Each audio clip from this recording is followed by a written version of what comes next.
Good morning. Welcome back to the One Celtic Fans View this Friday morning. Friday, the 22nd of May. Celtic are in the biggest game in Scottish football tomorrow.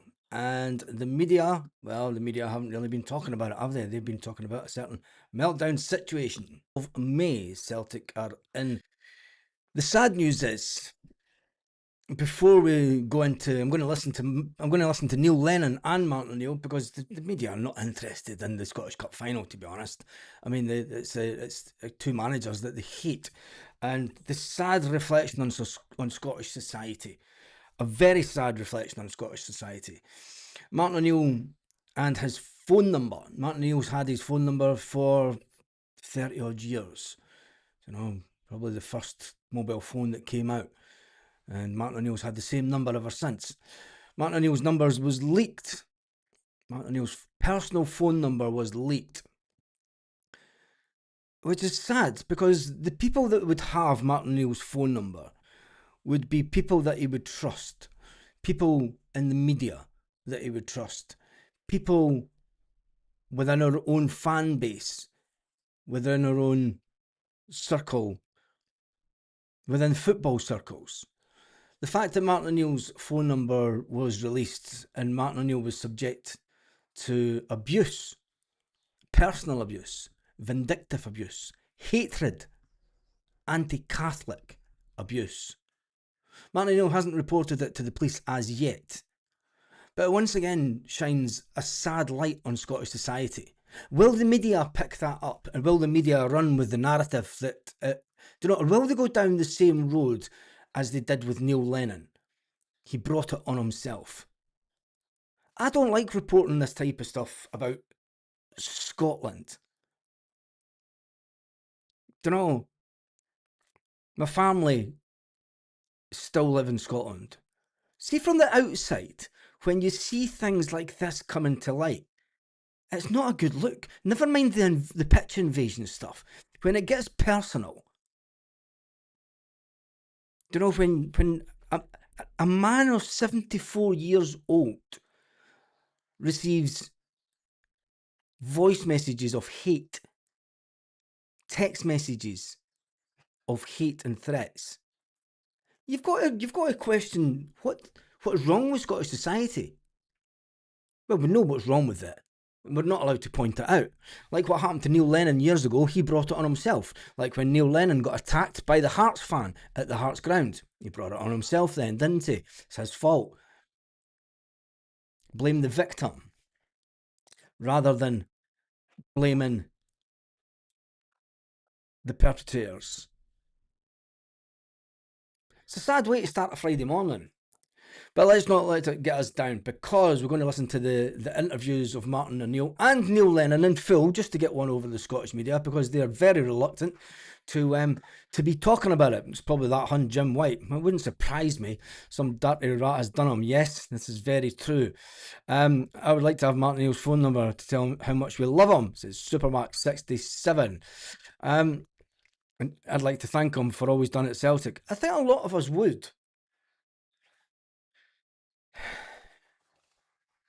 74-year-old man. Do you know what I mean? Who in their right mind goes, I've got Martin O'Neill's number, I'm gonna fucking You probably could see the 250 folks that actually sent messages. You probably couldn't get a full set of teeth out of a lot of them.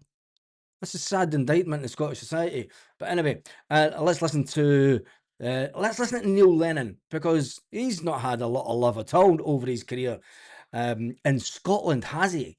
Not at all. And he's certainly not had any, well, not any media attention this week. Let's listen to it's a 4-minute interview. I'm going to listen to Neil Lennon, the Dunfermline manager, as we go into the Scottish Cup. And I'm doing it it's what the Scottish Cup's about. It's the biggest game in Scottish football. Every single club from every single level of football in Scotland starts off their season with the Scottish Cup in mind. Let's try and see how far we can get in the Scottish Cup. And here we are, the Friday before, And from the outside looking in, you wouldn't even think that there was the Scottish Cup final this weekend. You just wouldn't even think about it. But anyway, here is Lenny himself. Neil, we're back at Hampden just 48 hours before the Scottish Cup final. What's the feelings in the dressing room and amongst yourself?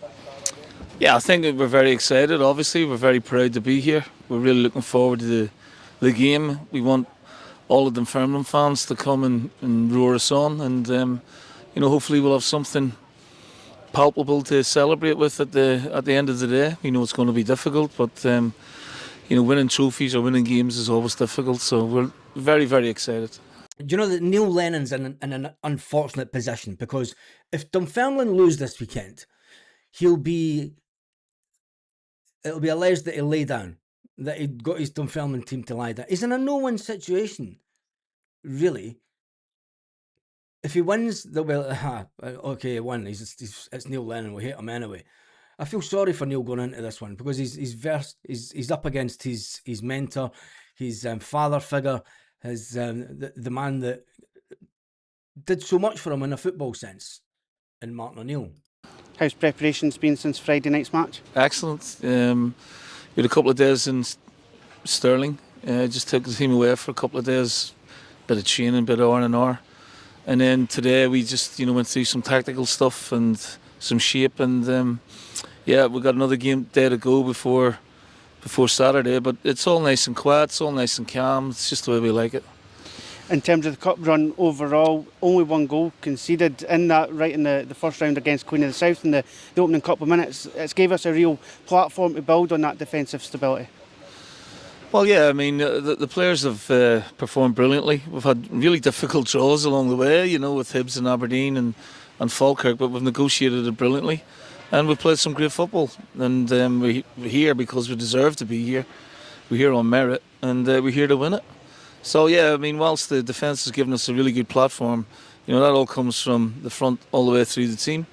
And, we're delighted that, the culmination of the season, that we're in the cup final, and we haven't been here for a while as a club, but we haven't won it since '68, so there's a lot of incentives here for us. Have you felt that kind of feeling amongst the city this week? We saw school kids being engaged, we saw local businesses getting involved and showing their support. Do you feel that around the city? Well, we've been away from it a little bit. It'll probably start to build today and tomorrow, but it's great to see. We've got a lot of the kids' pictures up on the tunnel.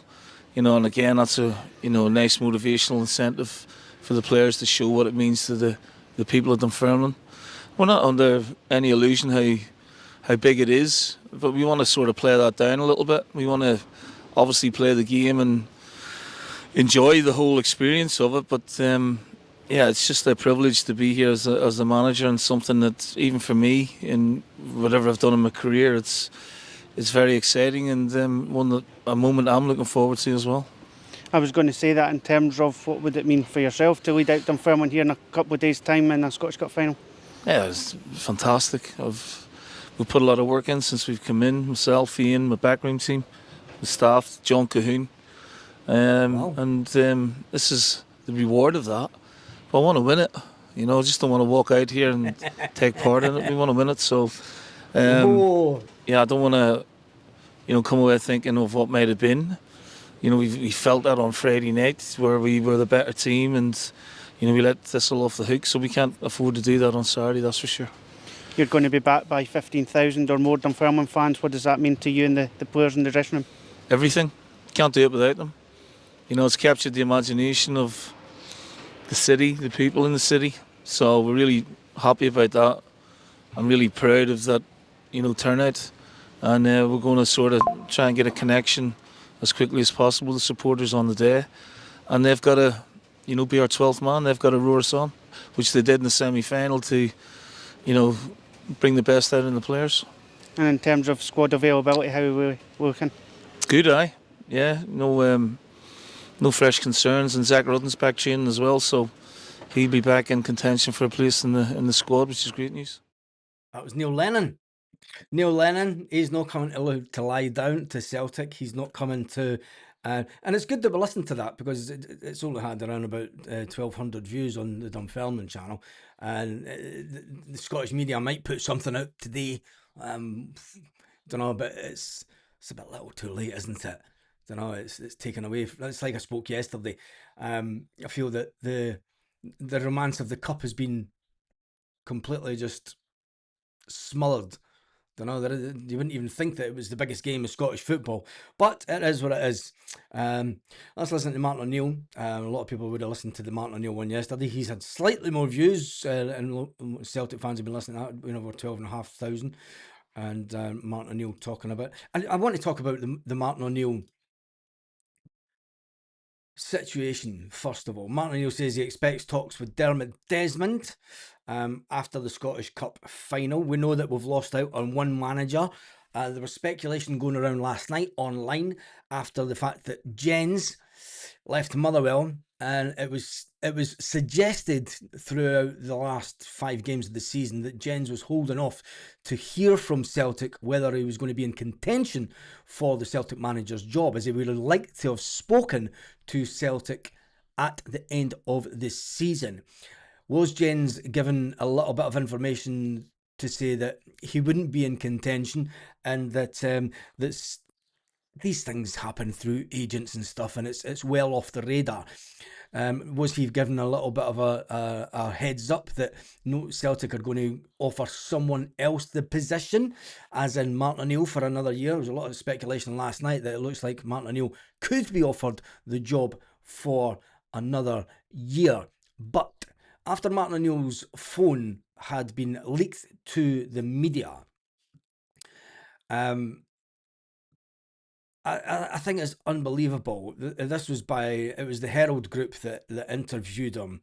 Martin O'Neill says, "I've changed my telephone number because it was circulated around. You want to hear some of those comments? That was from Wednesday night. I had to change it. It's not a problem, but I've had it for 35 years. It was kind of part of me at the end of the day. It got circulated somewhere, but they are on tape. It was text messages, everything. That was before the game. I decided on Friday that I needed to change to concentrate on the game on Saturday. I haven't contacted the police as yet, but I may do. There were about 250 calls." O'Neill admitted that he's questioned whether management is worth it at this stage of his life. The hatred that came out in those text messages. He said, "Do I really need this at this stage of my life, with phone calls, and it's changing my number and whatever? But I do think about it. Is it worth it?" That's sad that we all know that they will try and chase Martin O'Neill out of Scottish football. They tried to chase Neil Lennon out of Scottish football, posting bullets through his door. Where does it stop? It's gone too far, hasn't it? It really has gone too far. Do you know the best thing that can happen is for the Scottish government to make it an offence for anybody to run onto the pitch in the field of play. Now, there's suggestions that Celtic might get a points deduction going into next season, or a suspended points deduction if their fans were to go on the pitch again. I think it's time that we need to go further than that. And, could Celtic have done more to stop people going on the pitch? I don't think so. They could have got every steward in the stadium. People would have still went onto the pitch after winning the cup in fantastic fashion like we did. But let's listen to Martin O'Neill, because I think it's imperative that we understand how he is feeling after the league win and everything that's kind of went on. But how much are you looking forward to leading Celtic out for another massive cup final? Yeah, I am now, perhaps because the league is over now and that we've actually won it, and there's time for a bit of enjoyment for a couple of days. And so looking forward to the match now greatly. This is a trophy in a competition that you've won 3 times before as Celtic manager. The first time to seal a treble, the second time against Dunfermline in Henrik's final match for Celtic, and then the last time you won it was your last match as Celtic manager 21 years ago. What would it mean to you personally to lift it again? Well, it would be fantastic, really, if we could do it. Really, I mean, if you consider that you said it was so many years ago, we would have got long odds of me leading a team out against Neil Lennon's team as well too. So from that viewpoint, he would have been in the side. that won the last cup when I was involved. So yeah, really looking forward to the match. The pitch looks really good as well, and I just a bit of excitement about it. Absolutely. Well, you mentioned Neil Lennon there, and of course he'll be in the opposing dugout. We are obviously going into this cup final on a high after winning the league. For Dunfermline, of course, disappointment that they get defeated in the playoffs. But what kind of challenge are you expecting from them? Because he's in charge, a big challenge indeed. I mean, he's already knocked out 3 Premier League teams as well too along the way, so they deserve to be here. I remember him saying after the game that the penalty shootout against Falkirk, he said it was attritional. Well, they got there. That's the point, and they've made it to the final.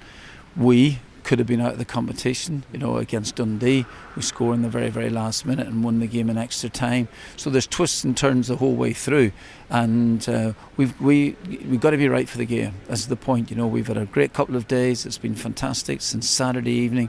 It's been really fantastic. Now, total concentration in the game, which I believe that the players, I think, having come this far, I think that they want to finish it. They want to finish it, says Martin O'Neill. I think that the players have got the bit between their teeth now, haven't they? We've said it before, a lot of the players at Celtic will know that this is their last hurrah. They will know that this is the last game that they'll play for Celtic. So many players will want to go out and win on a high. For that reason, players like Dyson Maeda and such like, they will know that. Even Arnie Ingalls, I mean, you'll see them put in the shift of all shift at Hampden. There'll be no slackers on the pitch, that's for sure, and there will be no lack of effort from this team tomorrow. We listened to Sinisalo last night. He's a fantastic young goalkeeper. That there's something about him.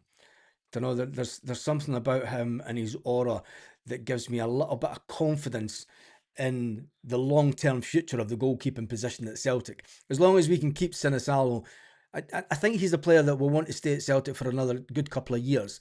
If he starts producing the goods in the Champions League, well, the world could be his oyster, as they say. He is definitely a young goalkeeper that will be worth the watching, and he could go far in the game, but I want to keep him at Celtic because I want to build a team around the likes of Sinisalo, going forward. But anyway, let's listen to a little bit more of Martin O'Neill this morning that was on the Celtic FC YouTube channel. I was going to ask you that. You've been at Lennoxtown the last few days in light of us winning the league title last weekend. What's the sort of atmosphere amongst the boys? The players are really up for it. They're really up for the game. Obviously you would feel there's a strong mood in the camp wanting to do it. Not now. I don't think wanting to let people down, having come this far. The euphoria of last Saturday is definitely hung around for a few days, which you would expect. Now I think that's over. And the players this morning, if this morning's anything to go by, I mean, there's that real proper step, but the players are focused. You mentioned that euphoria of last weekend, Martin. It was such a wonderful triumph, one of the great league wins in Celtic's history. It has obviously clearly been tough for a lot of people to accept that we have won the league again, but from a Celtic point of view, it's utterly joyous.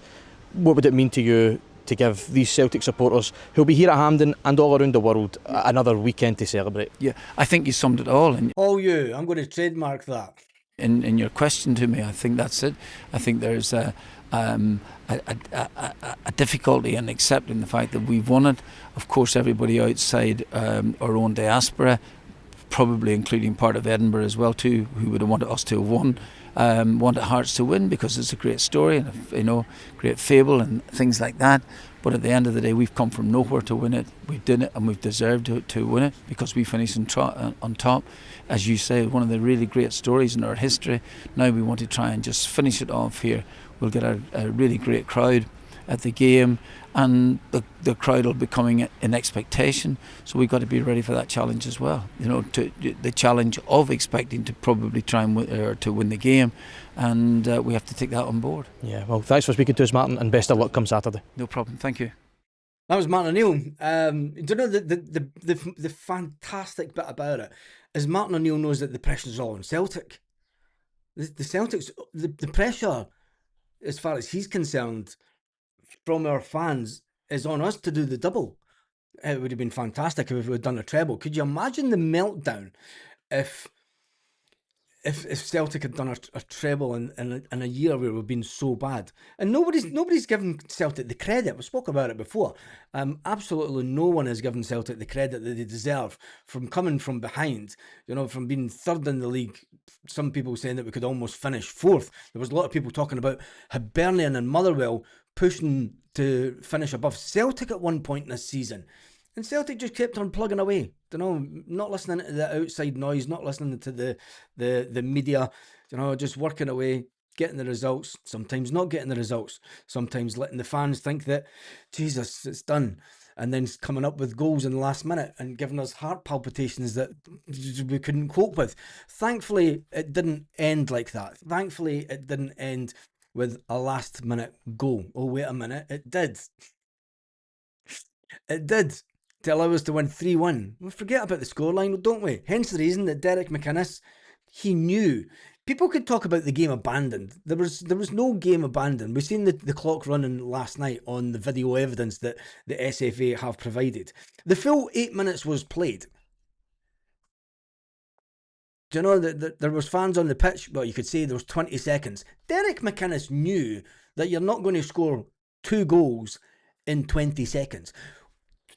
What did they want to do? Okay, the referee could have said, right, we're going to take everyone off and ask the managers, do you want to go on and play the final 20 seconds?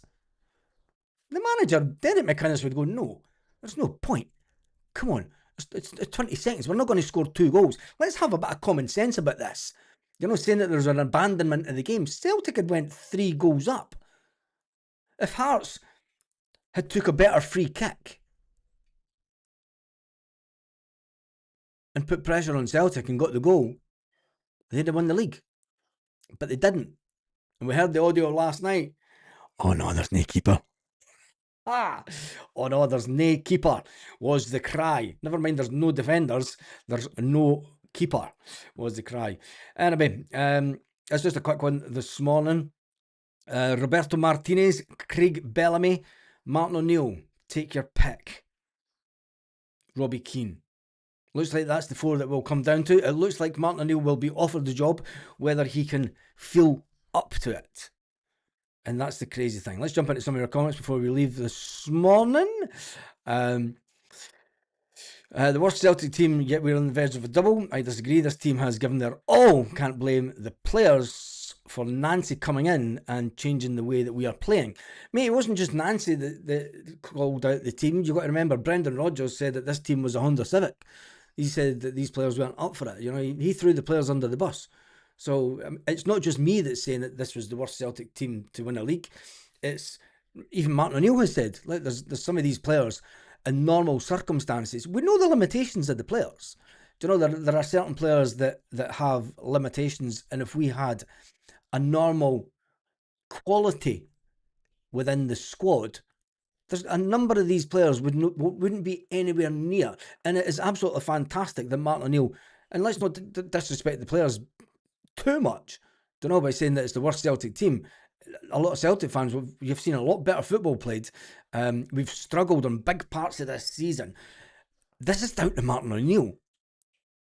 It's way down to Martin O'Neill getting the most out of these players. Could another manager have got what Martin O'Neill has gotten out of these players? That has to be the question that will be asked. And I don't think that there is.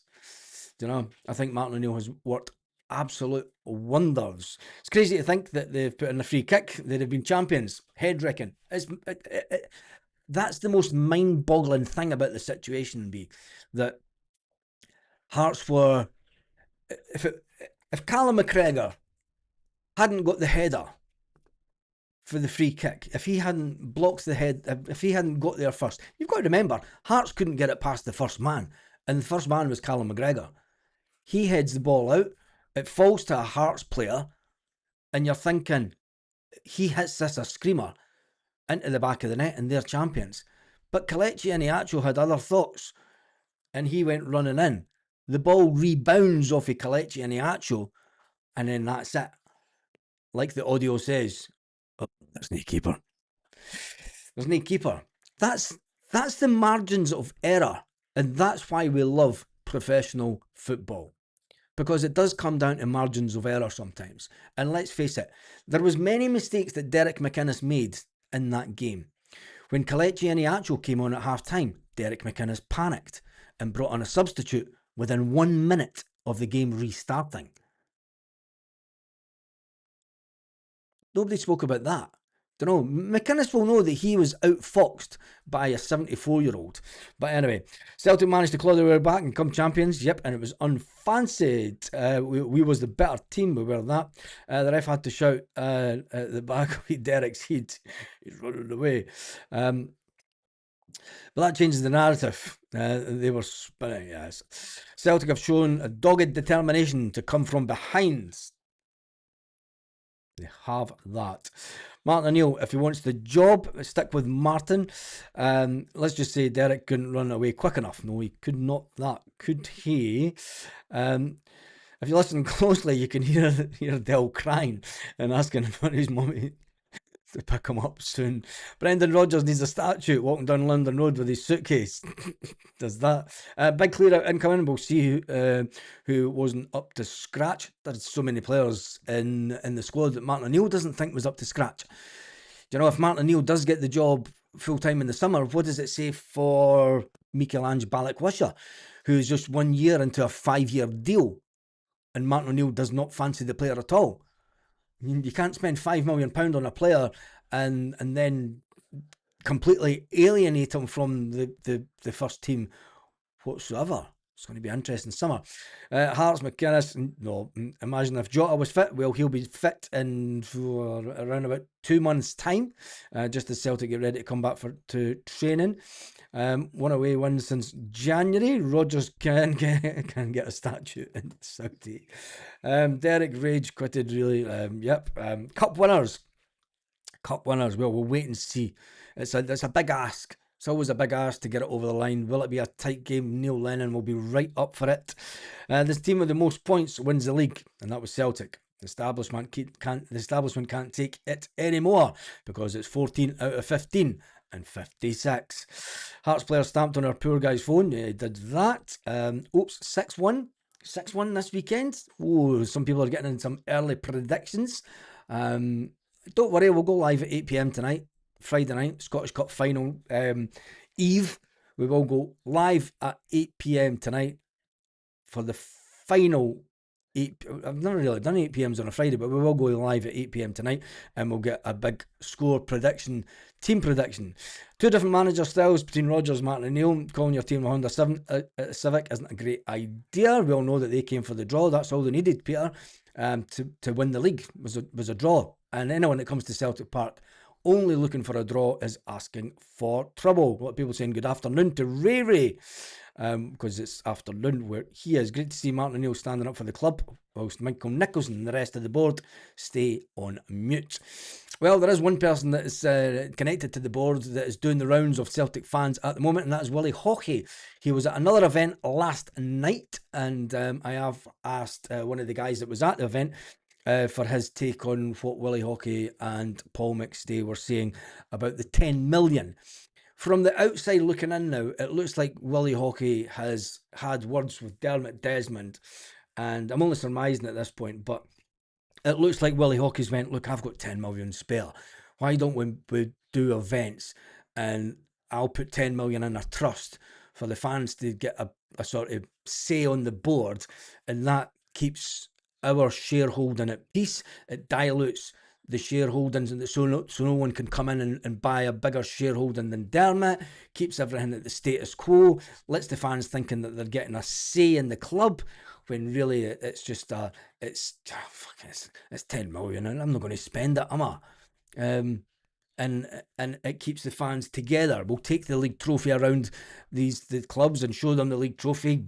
Get in the good mood and try and get them to sign up.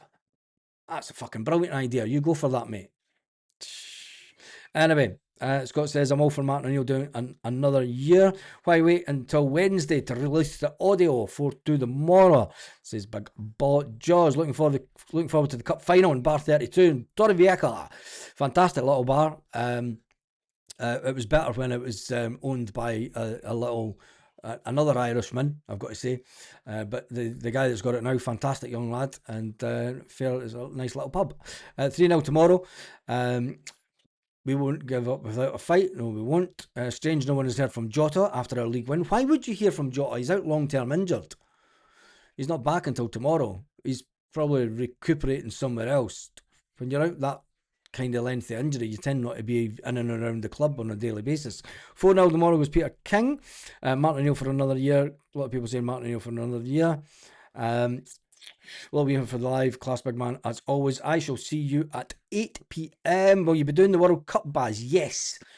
Not sure if we'll be doing it on this channel because folk get a bit protective.